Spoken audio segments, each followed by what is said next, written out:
Bonjour et bienvenue sur Ecoport. Aujourd'hui, je vous propose de revenir sur la conjoncture matières premières du mois d'avril. Alors en avril, les marchés des matières premières sont restés sous tension. La volatilité a été un peu moins forte qu'en mars, mais le conflit continue de peser sur les marchés en soutenant les prix de l'énergie et des intrants. Du côté des céréales, la situation est assez contrastée. Pour le blé, la hausse qu'on a observée en début de conflit a déjà en partie été corrigée. Sur le marché européen, le prix du blé en moyenne sur le mois d'avril s'est établi à 196 eurotonnes contre 204 eurotonnes en mars.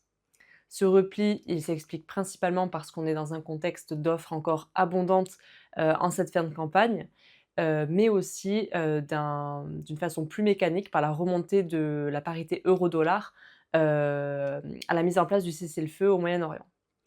Pour l'instant, les opérateurs sont aussi relativement confiants par rapport à la récolte à venir. En France, les estimations du ministère de l'Agriculture font état d'une hausse des surfaces de blé tendre sur cette campagne, donc à 4,6 millions d'hectares, soit une hausse de presque 3% en un an. Sur le marché breton, les prix ont reculé à peu près dans les mêmes ordres de grandeur qu'à l'échelle européenne, avec un blé qui s'est échangé à 192 eurotonnes en avril. La météo reste malgré tout un point de vigilance en cette période. Le manque d'eau commence à se faire sentir du côté de l'Europe de l'Ouest, essentiellement, et aussi aux États-Unis.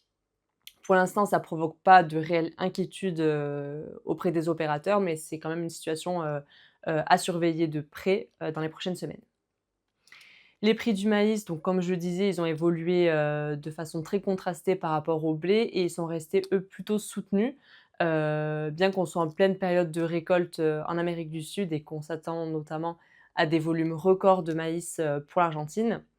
Pourquoi les prix restent élevés? Parce que d'une part, la hausse du prix du pétrole, elle rend dynamique le secteur des biocarburants, qui est du coup très demandeur en maïs et ça attire les prix sur le marché américain. Autre élément important, c'est évidemment avec l'envolée des prix des engrais, la question de la rentabilité de cette production et du coup un risque de repli des surfaces de maïs au sein de l'Union européenne, attendu à peu près entre 10 et 15 donc à l'échelle de l'Union européenne. Même chose aux États-Unis, voilà, avec cette idée que certains producteurs pourraient finalement opter pour la mise en place de soja dans leur assolement, plutôt que du maïs.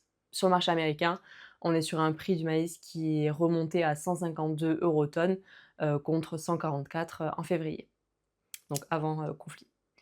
Donc cette inquiétude, elle soutient également les prix sur le marché européen, donc on est là aussi sur un prix du maïs qui reste, plus élevé qu'avant conflit, à peu près 210 eurotonnes, en avril.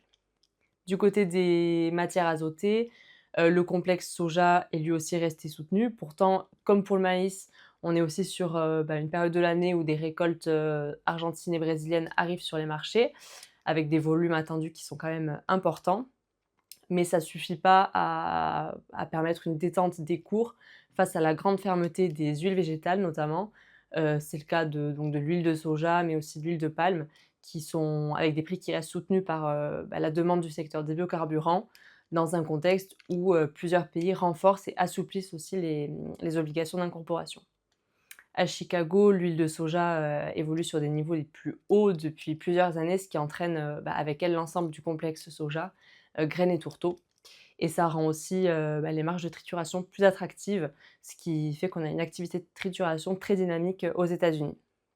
Donc à Chicago, le tourteau de soja s'est échangé à peu près à environ 304 eurotonnes en avril, en hausse de 10 par rapport, au mois de janvier. Sur le marché français, la hausse, elle est aussi importante. À Montoir, on avait un tourteau de soja qui s'est échangé à 380 eurotonnes en avril contre 337 eurotonnes en janvier.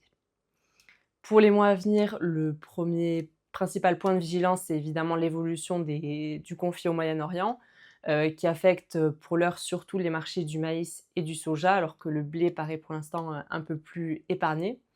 Mais si les prix de l'énergie et des intrants restent, durablement élevés, les conséquences pourraient être lourdes pour la filière céréalière dans sa globalité, avec des surcoûts importants, à la récolte, mais aussi au moment des semis, cet automne.